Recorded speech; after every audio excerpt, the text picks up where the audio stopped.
Maths class 12 हमारा chapter है matrices. हम सीबीएसई के प्रीवियस ईयर क्वेश्चंस कर रहे हैं जो 2011 से 2023 तक आए हैं। हमारा टॉपिक 2 है ऑपरेशंस ऑन मैट्रिसेस। अगला क्वेश्चन है क्वेश्चन नंबर 47।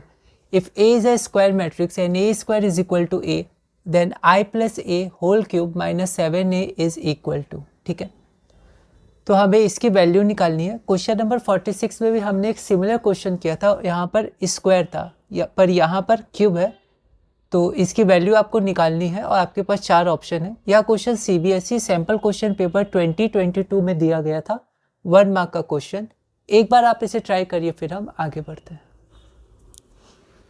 तो यहाँ पर हमने गिवन लिख दिया, उसके बाद हमें आई प्लस ए का होल क्यूब माइनस 7a की वैल्यू चाहिए। ओके, तो सबसे पहले हम आई प्लस ए का होल क्यूब निकालेंगे। तो हम लोग जनरली डायरेक्ट फॉर्मूला नहीं लगाते हैं। जैसे क्वेश्चन नंबर 46 में भी जब आई प्लस ए का होल स्क्वायर था तो हमने आई प्लस ए इंटू आई प्लस ए किया था। पर अगर हम लोग वहाँ डायरेक्ट फॉर्मूला भी लगाते तो उस केस में सही होता, क्योंकि वहाँ ए आई या आई ए दोनों बराबर है, तो 2ai हम लोग फॉर्मूला से लिख सकते थे।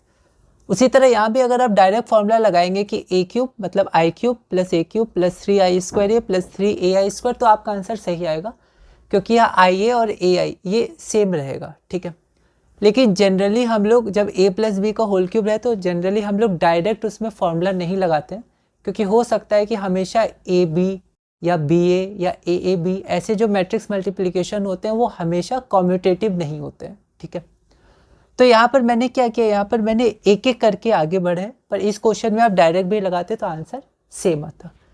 आई प्लस ए का होल स्क्वायर क्या होता है, i plus A into I plus a. तो इसको जब हम लोग सॉल्व करेंगे तो हमारा आई प्लस 3a आएगा, क्योंकि आई का क्यूब या आई का स्क्वायर ये आई के बराबर ही होता है। तो यहाँ आई स्क्वायर आई के बराबर होगा, ए आई या आई ए दोनों ए के बराबर होगा, और ए स्क्वायर ए के बराबर है जो हमारे पास गिवन है। तो हमारे पास आई प्लस ए का होल स्क्वायर इतना आया।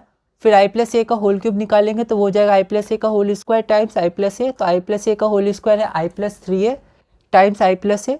तो इसको फिर से हम एक एक करके इंटू करेंगे तो आगे i square plus i a plus 3ai plus 3a square. तो आई स्क्वायर आई ए का ए, 3ai का 3a और 3a स्क्वायर का 3a, ए स्क्वायर बराबर ए। तो आई का यहाँ आई हो गया, फिर 3 प्लस 3 6, 6 प्लस 1 7, तो आई प्लस 7a। तो हमारे पास आई प्लस ए का होल क्यूब का क्या रिजल्ट आया, तो आई प्लस 7a। पर हमें किसकी वैल्यू चाहिए, आई प्लस ए का होल क्यूब माइनस 7a। तो आई प्लस ए का होल क्यूब माइनस 7a हो जाएगा। आई प्लस ए का होल क्यूब की वैल्यू है आई प्लस 7a और 7a माइनस 7a, तो यहाँ माइनस 7a। तो plus 7a minus 7a cancel होगा, पर आप कैंसिल करके दिखाइएगा नहीं। और यहाँ पर जो आई है वो ये आई के बराबर हो जाएगा, आई बच गया, और आई हमारा ऑप्शन नंबर डी है जो हमारा रिक्वायर्ड आंसर है। तो यहाँ मैंने डी लिख दिया है। तो इस वीडियो में हमने अपना क्वेश्चन नंबर 47 पूरा किया। अगली वीडियो में क्वेश्चन नंबर 48 करेंगे और टॉपिक 2 ऑपरेशंस और मैट्रिसेस में आगे बढ़ेंगे।